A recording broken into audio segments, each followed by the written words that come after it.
सच्चिदानंदरूपाय विश्वोत्पत्त्यादि Hathaway तापत्रय विनाशाय श्री कृष्णाय वयम नमः। नमस्कार, आप सभी का स्वागत करता हूँ। विचार पथ पर आरूढ़ हमारी जो यात्रा चल रही है उस विषय को लेकर आज का मेरा विषय है सलाह किसकी लेनी चाहिए। बहुत ही अद्भुत कथा यहाँ पे देखने को मिलती है। एक बार ऐसी घटना हुई कि एक महान चक्रवर्ती सम्राट हुआ करता था। उसके आसपास बहुत सारे विद्वत पुरुष उसके सलाहकार के रूप में रहते थे। हालांकि बहुत विद्वत थे, लेकिन राजा के पास एक कमी थी, वो थी कच्चे कानों की व्यवस्था। राजा, शास्त्र यहाँ तक कहता है, भद्रं कर्णे, कल्याणकारी आवाज ही यहाँ तक जानी चाहिए। लेकिन अगर आपका कान कच्चा है, अगर आप किसी की भी बात को बिना सोचे समझे सलाह मशवरा किए केवल स्वीकार कर लेते हो और उस पर बिना विचार किए प्रक्रिया या प्रतिक्रिया कर लेते हो, तो समझना है कि आपके लिए बहुत बड़ी परेशानी हो सकती है। कुछ घटना ऐसे ही चल रही है। चक्रवर्ती सम्राट, जिसका बहुत बड़ा अस्तबल भी था और हाथियों के रहने की व्यवस्था के लिए हाथियों का आलय भी उसने बनाया हुआ था। प्रसंग कुछ इस ढंग से बना कि जहाँ पे वो हाथियों को रखता था उसके पास में भेड़ की रहने की भी व्यवस्था थी। बहुत सारे भेड़ वहाँ पे रहा करती थी। वहाँ पे एक छोटा सा बालक था। उस छोटे से बालक ने चूल्हे में से एक आग को निकाला। खेलने के लिए वो तो गया था। उसने एक जलती हुई लकड़ी को निकाला, आग निकली। आग के कुछ अंगारे जाकर गिर जाते हैं सूखी घास पर। जैसे ही सूखी घास के साथ उसका संगम होता है, कुछ ही क्षणों के बाद हाथियों के रहने का जो आलय था पूरा जलने लगता है। आग इतनी प्रबल हो जाती है कि हाथी जलने लगते हैं, चिंगाड़ने लगते हैं, दौड़ने लगते हैं। लपटें इतनी प्रबल हो जाती है, सैनिक वहां पे दौड़ कर आते हैं, जल को छिड़कने लगते हैं। चारों ओर अफड़ा तफड़ी दौड़ धाम मच जाती है।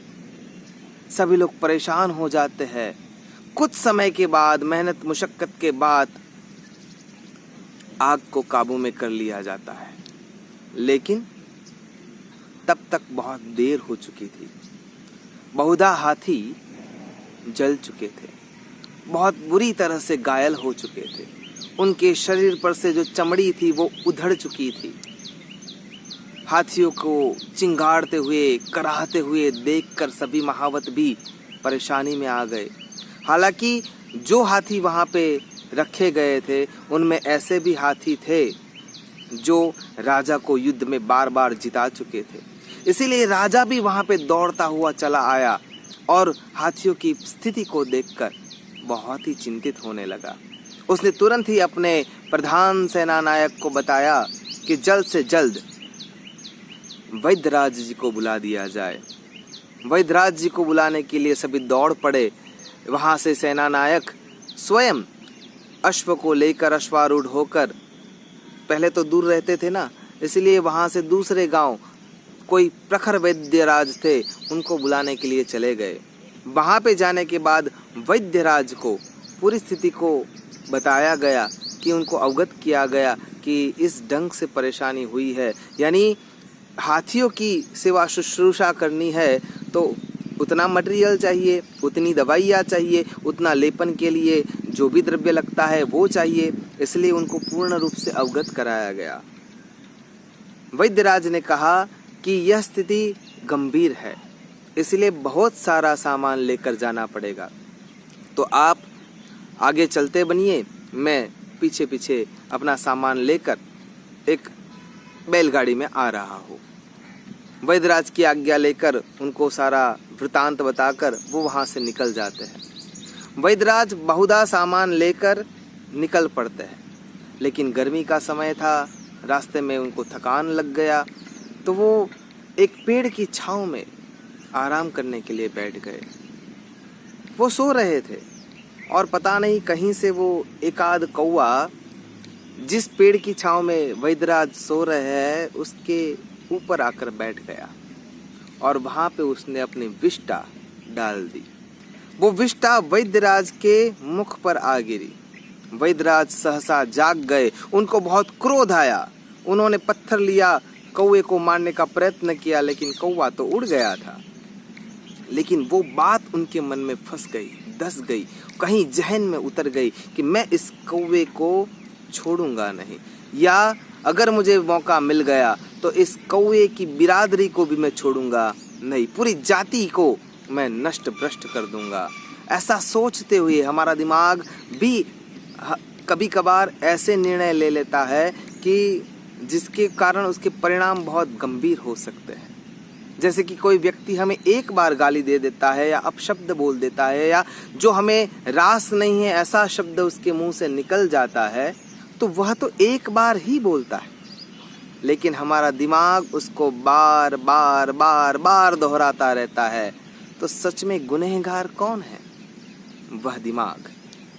यानी सजा अपने आप को देनी चाहिए, क्योंकि उस व्यक्ति ने तो एक बार ही आपको बताया है, लेकिन हमने उसको बार बार दोहराया है, तो गुनहगार हम हैं।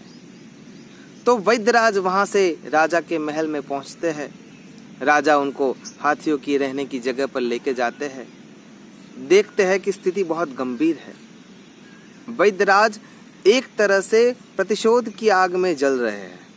उन्होंने राजा को सलाह दी कि राजा जी, अगर आपको आपके हाथियों को बचाना है तो कौवे के शरीर की चर्बी लाकर इन हाथियों के शरीर पर रगड़ना होगा, और ऐसा करेंगे तो आपके हाथी बच सकते हैं।